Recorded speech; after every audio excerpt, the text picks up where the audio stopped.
ನಮಸ್ಕಾರ ನನ್ನೆಲ್ಲ ಆತ್ಮೀಯ ಸ್ಪರ್ಧಾ ಮಿತ್ರರಿಗೆ. ಇಂದು KA ಅವರು ನಡೆಸಿರುವಂಥ ಕಡ್ಡಾಯ ಕನ್ನಡ ಪರೀಕ್ಷೆಯ ಕೀ ಉತ್ತರಗಳನ್ನು ಇಲ್ಲಿ ಬಿಡಲಾಗಿದೆ. ಎಲ್ಲರೂ ಈ ವಿಡಿಯೋವನ್ನು ನೋಡೋದ್ರ ಮೂಲಕ ತಮ್ಮ ಕಡ್ಡಾಯ ಕನ್ನಡ ಪರೀಕ್ಷೆಯಲ್ಲಿ ಗಳಿಸಿರುವ ಅಂಕಗಳನ್ನು ನೋಡಬಹುದು. ಮೊದಲನೆಯ ಪ್ರಶ್ನೆ, ಕರ್ಮಣಿ ಪ್ರಯೋಗದಲ್ಲಿ ಕ್ರಿಯಾಪದ ಲಿಂಗವು ಯಾವುದಾಗಿರುತ್ತದೆ? ಉತ್ತರ, ಇದಕ್ಕೆ ಲಿಂಗ ನಿರ್ಬಂಧ ಇಲ್ಲ. ಎರಡನೇ ಕ್ವಶನ್, ಮುಂದಿನ ಪದಗಳಲ್ಲಿ ಗುಂಪಿಗೆ ಸೇರಿರುವುದನ್ನು ಗುರುತಿಸಿರಿ. ನೀಡಿ, ನಡೆಯಲಿ, ಬನ್ನಿ, ಮಾಡಿರಿ. ಇದರಲ್ಲಿ ಉತ್ತರ 3 ನಡೆಯಲಿ. ಕ್ವಶನ್ ನಂಬರ್ 3, ಆನೆಗೆ ಗಜ, ಕರಿ ಅಂತ ಸಮಾನಾರ್ಥಕ ಪದಗಳಾದರೆ ಸರ್ಪಕ್ಕೆ ಇರುವ ಸಮಾನಾರ್ಥಕ ಪದಗಳು ಯಾವುವು? ಇದಕ್ಕೆ ಉತ್ತರ ಐ ಮತ್ತು ಉರಗ. ನಾಲ್ಕನೇ ಕ್ವಶನ್, ಈ ಮುಂದಿನ ಹೇಳಿಕೆಗಳನ್ನು ಗಮನಿಸಿ. ಇದಕ್ಕೆ ಉತ್ತರ ಸಿ ಮತ್ತು ಡಿ. ಸಿ, ಅಲ್ಪ ಸ್ವಲ್ಪ ವ್ಯತ್ಯಾಸದಿಂದ ಕನ್ನಡಕ್ಕೆ ಬಂದ ಶಬ್ದಗಳನ್ನು ಶ್ರೀ ಕೇಶಿರಾಜನು ಸಮ ಸಂಸ್ಕೃತ ಎಂದಿದ್ದಾನೆ ಮತ್ತು ಸಂಸ್ಕೃತದಿಂದ ಹೊರತಾಗಿ ಸ್ವೀಕರಿಸಿದ ಶಬ್ದಗಳು ತದ್ಭವವೆನಿಸುತ್ತವೆ. ಕ್ವಶನ್ ನಂಬರ್ 5, ಈ ಮುಂದಿನ ಹೇಳಿಕೆಗಳಲ್ಲಿ ಸರಿಯಾದ ಹೇಳಿಕೆಗಳನ್ನು ಗುರುತಿಸಿರಿ. ಉತ್ತರ 4 ಎ ಮತ್ತು ಸಿ. ಎ, ಇಲ್ಲಿ ಚತುರ್ಥಿ ವಿಭಕ್ತಿಯು 3 ಪ್ರತ್ಯಯಗಳನ್ನು ಹೊಂದಿದೆ, ಗೆ, ಈಗೆ, ಕೆ. ಹಾಗೆ ಸಿ ಅಂದರೆ ಸಂಬೋಧನಾ ವಿಭಕ್ತಿಯು 3 ಪ್ರತ್ಯಯಗಳನ್ನು ಹೊಂದಿದೆ, ಆ ಮತ್ತು ಎ.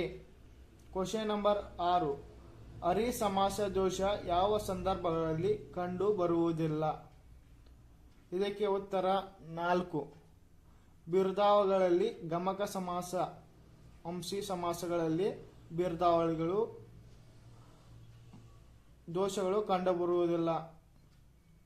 ಕ್ವಶನ್ ನಂಬರ್ 7, ಭೀಮನು ತನ್ನ ಬಲಗಾಲಿನಿಂದ ಚೆಂಡನ್ನು ಒದ್ದನು. ಈ ವಾಕ್ಯದಲ್ಲಿ ಬಳಕೆಯಾಗಿರುವ ಪ್ರತ್ಯಯಗಳನ್ನು ಕಾರಕಾರ್ಥಗಳೊಂದಿಗೆ ಹೊಂದಿಸಿರಿ. ಇದಕ್ಕೆ ಉತ್ತರ 4. ಕ್ವಶನ್ ನಂಬರ್ 8, ಅಕ್ಷರ ದೋಷ ಇಲ್ಲದ ಪದಗಳನ್ನು ಗುರುತಿಸಿ.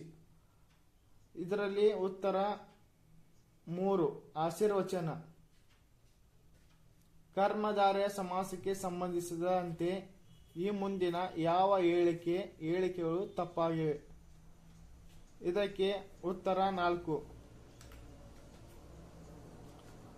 ಕ್ವಶನ್ ನಂಬರ್ 10, ಸ್ತ್ರೀ ಎಂಬ ಶಬ್ದದಲ್ಲಿ ಇರುವ ವ್ಯಂಜನಗಳ ಸಂಖ್ಯೆ ಎಷ್ಟು? 3. ಅಲ್ಪಾಸ್ವರ ಮತ್ತು ವಿಸರ್ಗ ಎರಡನ್ನೂ ಒಳಗೊಂಡಿರುವ ಪದಗಳಲ್ಲಿ ತಪ್ಪಾದ ಪದ ಯಾವುದು? ತೇಜಂಪುರಂ. ಮಗು ಹಾಲನ್ನು ಕುಡಿಯಿತು. ಈ ವಾಕ್ಯದಲ್ಲಿ ಗೆರೆ ಇರುವ ಪದದ ಧಾತುವಿಗೆ ಸೇರಿದ ಅಖ್ಯಾತ ಪ್ರತ್ಯಯ ಯಾವುದು? ಇತು. ಆನ್ಸರ್ 3. ಅದಿತ್ಯೋದಯಂ ಪದವನ್ನು ಬಿಡಿಸಿ ಬರೆದಾಗ ಮುಂದಿನ ಯಾವ ರೂಪವು ಸರಿ ಎಂಬುದನ್ನು ಗುರುತಿಸಿ. ಇದರಲ್ಲಿ ಆನ್ಸರ್ 2 ಆದಿತ್ಯ ಪ್ಲಸ್ ಉದಯಂ. ಕ್ವಶನ್ ನಂಬರ್ 14, ಸರಿಯಾದ ಜೋಡಿಗಳನ್ನು ಗುರುತಿಸಿ. ಇದಕ್ಕೆ ಉತ್ತರ 3. ಇದರಲ್ಲಿ ಎ ಮತ್ತು ಸಿ, ಪಳ ಮತ್ತು ಜುಳಿ ಇವು ಜೋಡಿ ನುಡಿಗಳು, ಹಾಗೂ ಸಿ, ಡನ ಮತ್ತು ಸರಸರ ಇವು ಜೋಡಿ ನುಡಿಗಳಾಗಿರ್ತವೆ. ದೊಡ್ಡ ಹುಡುಗನು ಈ ಸಮಾಸ ಪದದ ವಿಗ್ರಹ ವಾಕ್ಯದ ರೂಪ ಯಾವುದು? ದೊಡ್ಡವನು ಪ್ಲಸ್ ಹುಡುಗ, ದೊಡ್ಡ ಹುಡುಗ. ಕ್ವಶನ್ ನಂಬರ್ 16, ಇವುಗಳಲ್ಲಿ ಯಾವುವು KS ನಿಸಾರ್ ಅಹಮದ್ ಅವರ ಸಾಹಿತ್ಯ ಕೃತಿಗಳಲ್ಲ? ಸಿ ಮಾತ್ರ, ದೀಪದ ಮಲ್ಲಿ. ಈ ಮುಂದಿನ ವಾಕ್ಯದ ಪ್ರಕಾರವನ್ನು ಗುರುತಿಸಿ. ಪಂಚಭೂತಗಳಲ್ಲೊಂದಾದ ನೀರು ನಿಸರ್ಗದ ಅಮೂಲ್ಯವಾದ ಕೊಡುಗೆಯಾಗಿದೆ. ಇದು ಸಾಮಾನ್ಯ ವಾಕ್ಯ.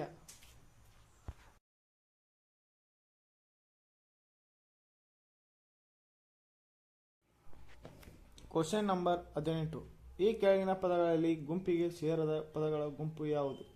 ಇದಕ್ಕೆ ಉತ್ತರ 4 ಅಜ್ಜ, ಅಕ್ಕಿ, ತಿಳಿ, ನಿದ್ದೆ. ಕ್ವಶನ್ ನಂಬರ್ 19 ಕುಲಾಲ ಚಕ್ರ ಎಂಬ ಪದದ ಅರ್ಥ. ಇದಕ್ಕೆ ಆನ್ಸರ್ 1 ಮಡಿಕೆ ಮಾಡಲು ಕುಂಬಾರನು ಬಳಸುವ ಸಾಧನ. ಕ್ವಶನ್ ನಂಬರ್ 20 ಪಟ್ಟಿ ಒಂದರೊಂದಿಗೆ ಪಟ್ಟಿ ಎರಡನ್ನು ಹೊಂದಿಸಿ. ಇದಕ್ಕೆ ಉತ್ತರ 3. ಕ್ವಶನ್ ನಂಬರ್ 21 ಕೆಪಿ ಪೂರ್ಣಚಂದ್ರ ತೇಜಸ್ವಿಯವರ ಕೃಷ್ಣೇಗೌಡನ ಆನೆ ಎಂಬುದು ಯಾವ ಸಾಹಿತ್ಯ ಪ್ರಕಾರಕ್ಕೆ ಸೇರಿದೆ? ಇದು ನಾಟಕ. ಕನ್ನಡದಲ್ಲಿ ಮೊಟ್ಟ ಮೊದಲ ಬಾರಿಗೆ ಉದ್ದಂಡ ಷಟ್ಪದಿ ಬಯಸಿದ ರಚನೆಯಾದ ಕೃತಿ ಯಾವುದು? ಕ್ವಶನ್ ಇದಕ್ಕೆ ಆನ್ಸರ್ 4 ವೀರೇಶ ಚರಿತೆ. ಕ್ವಶನ್ ನಂಬರ್ 23 ಈ ಕೆಳಗಿನ ಪಟ್ಟಿಗಳಲ್ಲಿರುವ ಪದಗಳನ್ನು ಹೊಂದಿಸಿ ಬರೆಯಿರಿ. ಇದಕ್ಕೆ ಉತ್ತರ 3.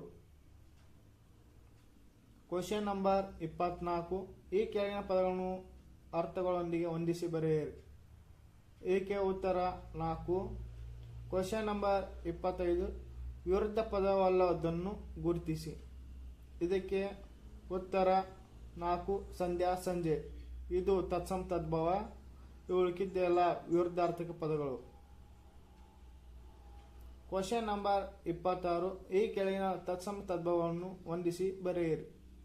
ಇದಕ್ಕೆ ಉತ್ತರ 2 ಮನೆಯ ತನಕ. ಕ್ವಶನ್ ನಂಬರ್ 27 ಮನೆಯ ತನಕ ಎನ್ನುವುದು ಕೃದಂತಾವ್ಯಯಕ್ಕೆ ಉದಾಹರಣೆಯಾಗಿದೆ. ಕ್ವಶನ್ ನಂಬರ್ 28 ಇದು ಕೃದಂತ ಭಾವನಾಮಕ್ಕೆ ಉದಾಹರಣೆ. ನೋಟೆ ಎನ್ನುವುದು ಕೃದಂತ ಭಾವನಾಮಕ್ಕೆ ಉದಾಹರಣೆಯಾಗಿದೆ. ಕ್ವಶನ್ ನಂಬರ್ 29 ಈ ಮುಂದಿನ ವಾಕ್ಯಗಳನ್ನು ಸರಿಯಾದ ಕ್ರಮದಲ್ಲಿ ಜೋಡಿಸಿ ಅರ್ಥಪೂರ್ಣ ವಾಕ್ಯ ರಚನೆಯನ್ನು ಮಾಡಿರಿ. ಇದಕ್ಕೆ ಉತ್ತರ 2 ಪಾಲಿಗೆ ಬಂದದ್ದು ಪಂಚಾಮೃತ ಈ ವಾಕ್ಯದಲ್ಲಿ ಸೂಚಿಸಿರುವ ಭಾವವನ್ನು ಗುರುತಿಸಿ. ದೊರೆತಿದ್ದರಲ್ಲೇ ಸಂತೃಪ್ತರಾಗಬೇಕು. ಉತ್ತರ. ಕ್ವಶನ್ ನಂಬರ್ 31 ತಾವು ಕಡಿಮೆ ಮಾತನಾಡಿದ್ದೀರಿ, ಹೆಚ್ಚು ಕೆಲಸ ಮಾಡಿದ್ದೀರಿ. ಈ ವಾಕ್ಯದಲ್ಲಿ ಅಡಿಗೆರೆಯಲ್ಲಿ ಎಳೆದಿರುವ ಪದದ ಮುಂದೆ ಯಾವ ಲೇಖನ ಚಿಹ್ನೆಗಳನ್ನು ಬಳಸಬೇಕಾಗಿದೆ? ಇದಕ್ಕೆ ಉತ್ತರ ಅರ್ಧ ವಿರಾಮ ಚಿಹ್ನೆ ಹಾಗೂ ಪೂರ್ಣ ವಿರಾಮ ಚಿಹ್ನೆ. ಇಲ್ಲಿ ಕ್ವಶನ್ ನಂಬರ್ 32 ಇಲ್ಲಿ ಕನ್ನಡ ಅಂಕಿಗಳನ್ನು ಕೊಟ್ಟಿದ್ದಾರೆ. ಅವುಗಳನ್ನು ಇಂಗ್ಲಿಷ್ನಲ್ಲಿ ಯಾವ ರೀತಿ ಬರೀಬೇಕು? ಇದಕ್ಕೆ ಉತ್ತರ 2 5 9 8 6 7. ಕ್ವಶನ್ ನಂಬರ್ 33 ತ ತ ದ ದ ನ ಈ ಅಕ್ಷರಗಳ ಸಾಲಿಗೆ ಹೊಂದಿಕೆ ಆಗುವ ಅಕ್ಷರಗಳನ್ನು ಗುರುತಿಸಿ. ಇದಕ್ಕೆ ಉತ್ತರ 1 ಎ ಮತ್ತು ಬಿ. ಎ ರ ಮತ್ತು ಇಲ್ಲಿ ಬಿ ಅಂದ್ರೆ ಲ ಇದೆ. ಕ್ವಶನ್ ನಂಬರ್ 34 ಈ ಮುಂದಿನ ವಾಕ್ಯದಲ್ಲಿ ಸರಿಯಾದ ಲೇಖನ ಚಿಹ್ನೆಗಳನ್ನು ಬಳಕೆ ಗುರುತಿಸಿ. ಇದಕ್ಕೆ ಉತ್ತರ 4 ಸಂದರ್ಶನದಲ್ಲಿ ಅಧಿಕಾರಿಗಳು ನಿನಗೆ ಓದು ಬರುವುದಿಲ್ಲವೇ, ಬೇರೆ ಯಾವ ಹಾಬಿ ಇದೆ ಎಂದು ಕೇಳಿದಾಗ ಸೈಕಲ್ ಸವಾರಿ ಎದ್ದವಳು, ಅಲ್ಲಿಂದ ಸೈಕಲ್ ಅನ್ನು ಏರಿ ಒಂದು ಸುತ್ತು ಬಂದಳು. ಉತ್ತರ. ಕ್ವಶನ್ ನಂಬರ್ 35 ಇದನ್ನು ಸರಿಯಾದ ಕ್ರಮದಲ್ಲಿ ಬರೆದಾಗ ಉತ್ತರ 3. ಕ್ವಶನ್ ನಂಬರ್ 36 ಪದ ಮತ್ತು ಅರ್ಥಗಳನ್ನು ಹೊಂದಿಸಿ ಬರೆಯಿರಿ. ಇದಕ್ಕೆ ಉತ್ತರ 2. ಕ್ವಶನ್ ನಂಬರ್ 37 ಪಟ್ಟಿ ಒಂದರೊಂದಿಗೆ ಪಟ್ಟಿ ಎರಡನ್ನು ಹೊಂದಿಸಿ ಬರೆಯಿರಿ. ಇದಕ್ಕೆ ಉತ್ತರ 3. ಕ್ವಶನ್ ನಂಬರ್ 38 ಪಟ್ಟಿ ಒಂದನ್ನು ಮತ್ತು ಪಟ್ಟಿ ಎರಡನ್ನು ಹೊಂದಿಸಿ ಬರೆಯಿರಿ. ಇದಕ್ಕೆ ಉತ್ತರ 2. ಕ್ವಶನ್ ನಂಬರ್ 39 ಈ ಮುಂದಿನ ಹೇಳಿಕೆಗಳನ್ನು ಗಮನಿಸಿ. ಇದಕ್ಕೆ ಉತ್ತರ 4 ಹೇಳಿಕೆ 1 ಮತ್ತು ಹೇಳಿಕೆ 2 ಸರಿ. ಕ್ವಶನ್ ನಂಬರ್ 40 ಸಕಲೈಶ್ವರ್ಯ ಇದು ಯಾವ ಸಂಧಿಗೆ ಉದಾಹರಣೆಯಾಗಿದೆ? ಇದಕ್ಕೆ ಉತ್ತರ ವೃದ್ಧಿ ಸಂಧಿ. ಕ್ವಶನ್ ನಂಬರ್ 41 ಈ ಕೆಳಗಿನವುಗಳಲ್ಲಿ ಅನ್ಯ ಪುರುಷವಾಚಕ ಪ್ರತ್ಯಯ ಅಲ್ಲದಿರುವ ಪದ ಯಾವುದು? ನೀನು. ಮುಂದಿನವುಗಳಲ್ಲಿ ಯಾವುದು ಸಂಭಾವನಾರ್ಥಕ ಕ್ರಿಯಾಪದವಾಗಿದೆ? ಬರುವನು. ಅಬ್ಧರ್ಮ ಇದನ್ನು ಬಿಡಿಸಿ ಬರೆಯಿರಿ. ಆಪತ್ ಪ್ಲಸ್ ಧರ್ಮ ಅಬ್ಧರ್ಮ. ಪಯಶ್ಯನ ಪದವನ್ನು ಬಿಡಿಸಿ ಬರೆಯಿರಿ. ಪಯಶ್ ಪ್ಲಸ್ ಶಯನ. Question number 45. ಉಡಾಯಿಸು ಪದವು ಧಾತುವಿಗೆ ಯಾವ ರೂಪವಾಗಿದೆ? ಸಾಧಿತ ಧಾತು. Question number 42. ಮೊದಲೆರಡು ಪದಗಳಿಗೆ ಸಂಬಂಧವಿರುವಂತೆ ಮೂರನೇ ಪದಕ್ಕೆ ಸಂಬಂಧಿಸಿದ ಪದವನ್ನು ಬರೆಯಿರಿ. ವಿಘಟಿಕ, ವಿಗಳಿಗೆ, ಉದ್ಘೋಷಣೆ, ಉಂಗಡಣೆ. Question number 47. ಸಾಬೂನು, ಪಾದ್ರಿ, ಮೇಜು ಈ ಪದಗಳು ಯಾವ ಭಾಷೆಯಿಂದ ಬಂದು ಕನ್ನಡದಲ್ಲಿ ಬಳಕೆಯಲ್ಲಿ ಇವೆ? ಇವು ಪೋರ್ಚುಗೀಸ್ ದಿಂದ ಬಂದಿವೆ. Question number 48. ರಾಮನು ಹಳೆಯ ಮನೆಯಲ್ಲಿ ವಾಸಿಸುತ್ತಾನೆ. ಅಡಿಗೆರೆ ಎಳೆದ ಪದವು ಯಾವ ವಿಧದ ನಾಮಪದ? ಇಲ್ಲಿ ಗುಣವನ್ನು ತೋರಿಸುತ್ತೆ, ಇದು ಗುಣವಾಚಕವಾಗಿದೆ. Question number 49. ಹೇಳಿಕೆ. ಅಚ್ಚಗನ್ನಡದಲ್ಲಿ ನಿಸರ್ಗವಿರುವ ಪದಗಳಲ್ಲಿ ಅಂತ 49 ಕ್ವಶನ್ ಐತಿ. ಇದಕ್ಕೆ ಹೇಳಿಕೆ ಸರಿ ಮತ್ತು ಸಮರ್ಥನೆಯೂ ಸರಿ. ಮಾರಿಗೌತಣವಾಯಿತು ನಾಳಿನ ಬಾರ್ತು ಈ ವಾಕ್ಯದಲ್ಲಿರುವ ಅಲಂಕಾರ ಉಪಮಾ ಅಲಂಕಾರ.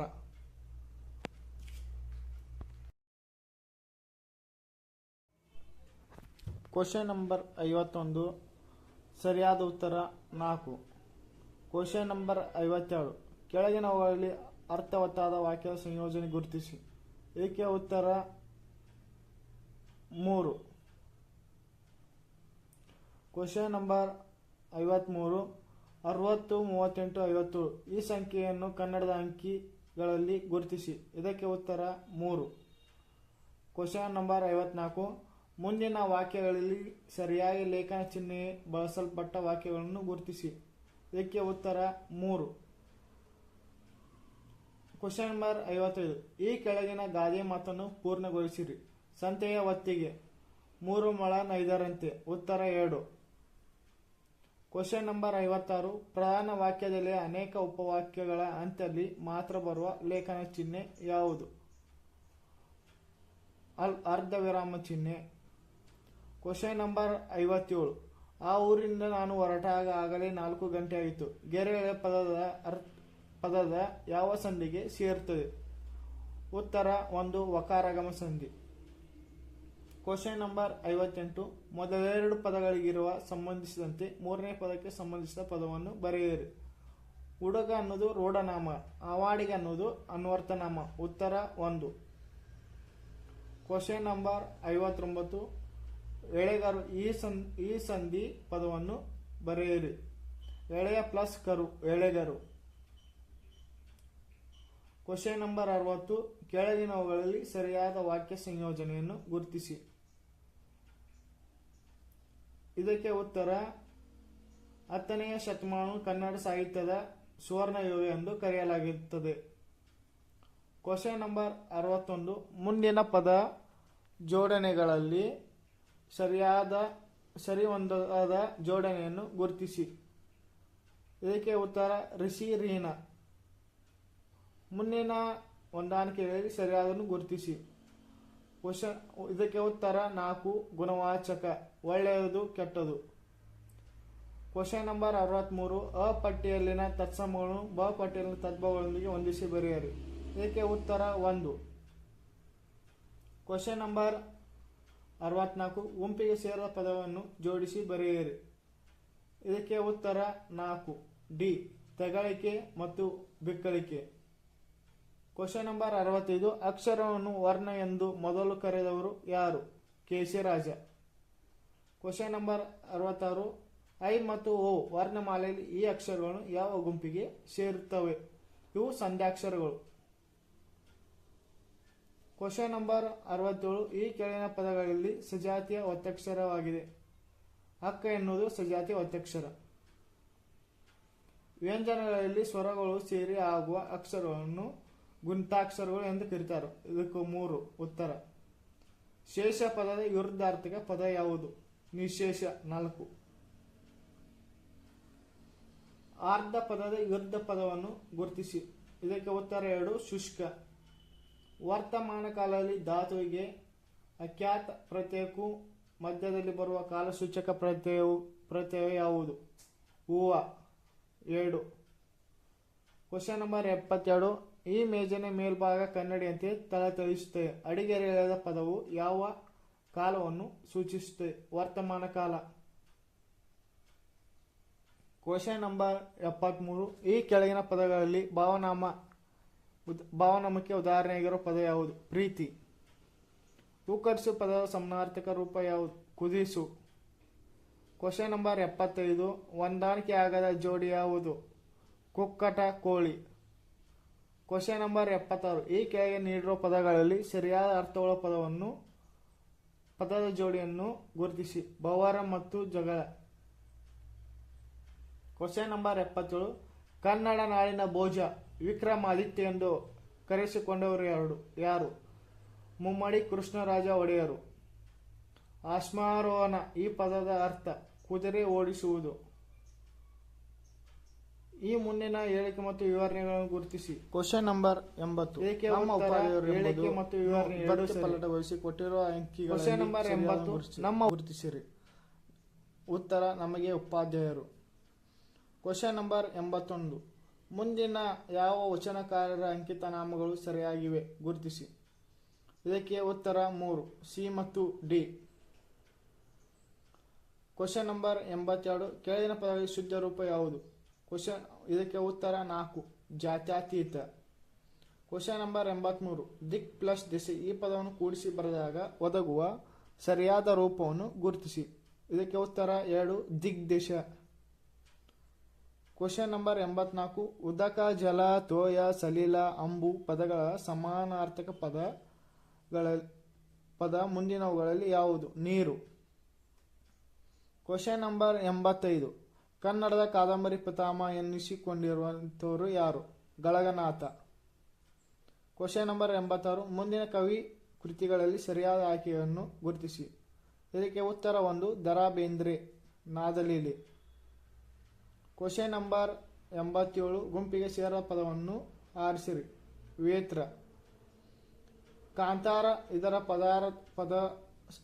ಇದರ ಸಮಾನಾರ್ಥಕ ಪದಗಳು. ಅಡವಿ, ಅರಣ್ಯ, ವಿಪಿನ, ಕಾಡು. ಇದಕ್ಕೆ ಉತ್ತರ 1. 89. ಇಷ್ಟು ಎಂಬುದು ಪರಿಮಾಣವಾಚಕ ಉದಾಹರಣೆಯಾಗಿದೆ. Question number 90. ಜ್ಞ, ನ, ನ, ಮ ಈ ಅಕ್ಷರವು ಆದೇಶವಾಗಿ ಬಂದರೆ ಈ ಕೆಳಗಿನ ಸಂಧಿ ಆಗುತ್ತದೆ. ಅನುನಾಸಿಕ ಸಂಧಿ. Question number 91. ಕೆಳಗಿನ ವಾಕ್ಯದ ಅವಯವವನ್ನು ಗುರುತಿಸಿ. ಇದಕ್ಕೆ ಉತ್ತರ 2, ಕೂಡಲೇ. ಕನ್ನಡ ಅಂಕಿಗಳು ಯಾವ ಭಾಷೆಯ ಲಿಪಿ ಮೂಲದಿಂದ ರೂಪ ಪಡೆದಿವೆ? ಕ್ವಶನ್ ನಂಬರ್ ಉತ್ತರ 4, ಬ್ರಾಹ್ಮಿ. ಅಟ್ಟ ಮೇಲೆ ಒಲೆ ಹೊರಿತು, ಕೆಟ್ಟ ಮೇಲೆ ಬುದ್ಧಿ ಬಂತು. ಇದು ಯಾವ ಅಲಂಕಾರಿಕ ಉದಾಹರಣೆ? ಇದು ದೃಷ್ಟಾಂತ ಅಲಂಕಾರ. 94. ಪತರಗುಟ್ಟು ಈ ನುಡಿಗಟ್ಟಿನ ಅರ್ಥ ಎದರು? ಈ ಕೆಳಗಿನ ವಾಕ್ಯದಲ್ಲಿ ಗೆರೆ ಎಳೆದ ಪದ ಸರಿಯಾದ ರೂಪ ಬರೆಯಿರಿ. ಇದಕ್ಕೆ ಉತ್ತರ 1, ಭ್ರಷ್ಟಾಚಾರ. Question number 96. ಈ ಕೆಳಗಿನ ಪದದ ರೂಪವನ್ನು ಗುರುತಿಸಿ. ಇದಕ್ಕೆ ಉತ್ತರ 3, ಪಾರಮಾರ್ಥಿಕ. Question number 97. ಮುಂದಿನವುಗಳಲ್ಲಿ ಯಾವುದು ಶಬ್ದಾಲಂಕಾರ ಅಲ್ಲ? ಶ್ಲೇಷ. Question number 98. ಫಾರೆನ್ಸಿಕ್ ಸೈನ್ಸ್ ಇದು ಕನ್ನಡದ ಸಂವಾದಿ ರೂಪ ಯಾವುದು? ವಿಧಿವಿಜ್ಞಾನ. Question number 99. ಏಕೈಕ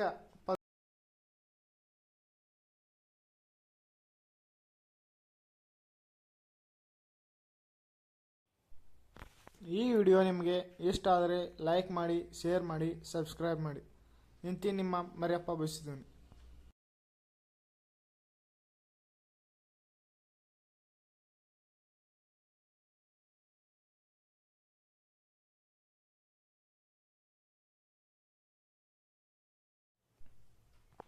ಕ್ವಶನ್ ನಂಬರ್ 90.